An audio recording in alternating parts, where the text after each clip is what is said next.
আছেন বা সেই বিষয়ে কি বলবেন? আমি এলাকা ছাড়িয়ে পালিয়েও নাই, এলাকাতেও আছি তা নাই। আমি একজন মানুষ, আমার একটা পেশা আছে, কর্ম আছে। কর্মের তাগিদে যখন প্রয়োজন তখন আমি যাই। এখন ওই এলাকার জনগণ যেহেতু স্বতঃস্ফূর্তভাবে সর্বহারা নির্মূল, অস্ত্র নির্মূল, চাঁদাবাজ এবং মা বোনদের ইজ্জত রক্ষার জন্য তারা সচেতন হয়েছে, এই জন্য আমি এই মুহূর্তে ওখানে প্রয়োজন মনে করছি না। আবার যদি প্রয়োজন হয় তাহলে অবশ্যই যাব, কারণ আমরা সোশ্যাল অর্গানাইজেশন, সোশ্যাল মোটিভেশন করার জন্যই আমরা জনগণকে স্বাগত জানাচ্ছি। এটা একটা বলা যায় সেবামূলক একটা প্রতিষ্ঠান। তো আপনি কি এরপরে অন্য কোনো এলাকায় যাবেন এই ধরনের কর্মসূচি নিয়ে?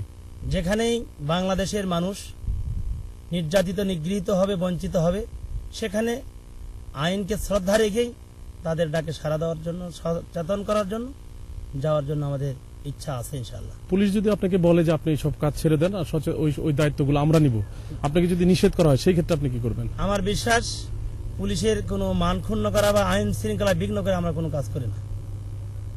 তারা যদি যুক্তি প্রমাণে, যদি আইনগত দিক থেকে আমাদেরকে ডাইভার্ট করতে পারে, তাহলে আমরা মাথা পেতে পারি। কিন্তু আপনি এখন যে অভিযোগটা উঠেছে, পত্রিকা কিছু কোনো পত্রিকা বলছে যে সরকার দলের কোনো মন্ত্রী বা উপমন্ত্রী, প্রতিমন্ত্রী কেউ আপনাকে সহযোগিতা করছে এসব কাজে। আপনি কি মিথ্যা, বানোয়াট এবং একটি স্বার্থ চরিতার্থ করা মহলেরই একটি কুচক্রী উৎসাহ। তো আপনার কি কোনো প্ল্যান আছে যে এটা জনসমক্ষে জানানোর জন্য যে আপনি প্রকৃত সমাজ সেবার কাজটি করছেন? আমরা এর জন্য সর্বপ্রথম যে কাজটি করেছি, আমরা সচেতন করার জন্য সেখানে বিভিন্ন রকমের হিন্দু, বৌদ্ধ, খ্রিস্টান সমন্বিত সমাবেশ করেছি। ভবানীগঞ্জ কালী মন্দিরের সামনে হিন্দুদের, সংখ্যালঘুদের নিয়ে, সুনীল কুণ্ড, বীর মুক্তিযোদ্ধা আমজাদ, সত্যজিৎ, এদেরকে নিয়ে আলাদাভাবে সেখানে সমাবেশ করেছি। হিন্দুদের, সংখ্যালঘুর নামে যে আমাদের অপবাদ দেওয়া হয় তাদেরকে নিয়ে তারা আহ্বান করেছে, সেখানে গিয়েছি। তারা আমাদের কর্মকাণ্ডের সাথে আছে। তারপর যারা এনজিও ফোরাম আছে তাদের সাথে কথা বলেছি। আমরা সাধারণ জনগণকে নিয়ে বিভিন্ন মাঠে, বিভিন্ন মঞ্চে, শিক্ষা প্রতিষ্ঠানে তাদেরকে মাধ্যম দিয়ে আমরা সচেতন করার জন্য চেষ্টা চালিয়েছি। আর এই ক্ষুদ্রটাকে তারা সহযোগিতা করায় ছাত্র থেকে শুরু করে সর্বস্তর জনগণ সচেতন হয়েছে। আপনার নাম বাংলা ভাই হলো কেন? এটা আসলে একটি উৎসব বিষয়। বাংলা আসলে ভাই, এটা আসলে কোনো কিছু নাই। আমি একজন অনার্স মাস্টার্স বাংলা বিষয়ে লেকচারার ছিলাম। কোন ইউনিভার্সিটি থেকে? আমার রাজশাহী বিশ্ববিদ্যালয়ে আওতাধীন আমি ছিলাম। এখান থেকে পাশ করার পরে যখন আমি প্রাইভেট কোচিং সেন্টারে লেকচার দিতাম, তখন আমার এসএসসি বিভাগে এসএসসি পরীক্ষার্থী ছাত্রছাত্রীরা আমার দ্বারা চ্যালেঞ্জের মাধ্যমে বাংলা বিষয়ে লেটার পেয়েছে। ওই সময় একজন শিক্ষক ভাই পরিচালক ছিলেন কোচিং সেন্টারে, সুনামধন্য, ঢাকা একটি, দুটি ঢাকা। উনি বলেছিলেন বাংলা ভাই। এই বাংলা ভাই একবার বলার কারণেই এটা চতুর্দিক ছেড়ে পড়তে হবে। আমি মনে করি বাংলা ভাই শব্দটা প্রত্যাহার করাই উচিত, কারণ ব্যঙ্গ নামে না ডাকাই উচিত। আমার নাম সিদ্দিকুল ইসলাম, এই নামে ডাকলে আমি বেশি খুশি। কিন্তু এলাকার মানুষ তো আপনাকে ভালোবেসে দেখলাম বাংলা ভাই বলেই ডাকে। অনেক সময় মানুষ উপনামকে বেশি পছন্দ করে। এমনি আপনার বাড়ি কোথায়?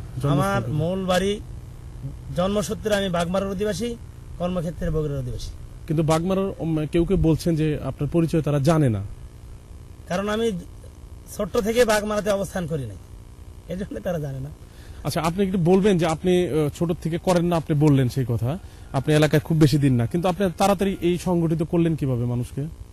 এটা যে পলিসিটা আমরা করেছিলাম, সেটা বিশেষ করে শিক্ষা প্রতিষ্ঠানের যে সমস্ত শিক্ষা লেকচারার আছেন, প্রতিষ্ঠান প্রধান আছেন, সেই সব ভাইদেরকে নিয়ে প্রথম একটা সমাবেশ ইন্দোরে করেছিলাম। তারপর চেয়ারম্যানদেরকে নিয়ে করেছিলাম, তারপর সমাজের প্রধানদের নিয়ে করেছিলাম। করার পরে তারা দেখলেন যে বিষয়টা অত্যন্ত সুন্দর, এটা করা প্রয়োজন। তখনই তারা সাড়া দিয়েছেন যে আমি তাদেরকে শুধু একটা প্ল্যান দিয়েছিলাম যে এভাবে করা দরকার। তখন তাকে এই অল্প সময়ের মধ্যেই এটা যেভাবে সফল হবে এটা আমি নিজেও জানি না, এবং এখন যতটুকু হয়েছে আমার মনে হয় আপনাদের মাধ্যম দিয়ে আমি জ্ঞাতার্থ হয়েছি। তো আপনি কি যাদেরকে আপনি ধরেছেন, আমরা শুনেছি যে অনেকে ধরে পুলিশে সোপর্দ করেছেন বা কিছু মারপিটও করেছেন, কাউকে মেরে ফেলার অভিযোগ উঠেছে, যাই কিছু ঘটুক না কেন, এই বিষয়গুলো কি আপনি অন্যায় মনে করেন নাকি করেন না? এই বিষয়টি আমার দ্বারা ঘটেনি, এটা নিশ্চিত যে কোনো ব্যক্তি করুন না কেন, যদি প্রেসিডেন্ট, আমি কেন, প্রেসিডেন্টও যদি করে, আইনের দৃষ্টিকোণ থেকে এটা দণ্ডনীয় অপরাধ, এবং এতে আমরা বিশ্বাসী না। আপনি কি সরকারের কোনো মহলে বা কোনো মহলে আপনার বিষয়টি আপনি জানিয়েছেন যে আপনি কি কাজটা করছেন? না। পুলিশ প্রশাসন বা কাউকে জানিয়েছেন? না, আমাকে যখন জিজ্ঞাসা করা হয়েছে তখন জনগণই আমার পক্ষ থেকে জানাইছে। আপনার সাথে কখনো কোনো কারো কথা হয়নি প্রশাসন বা কারো? প্রশাসনে এমনি যখন জনগণের সামনে গিয়েছিল জনসমাবেশে সেখানে জিজ্ঞাসা করেছিল। আপনি কি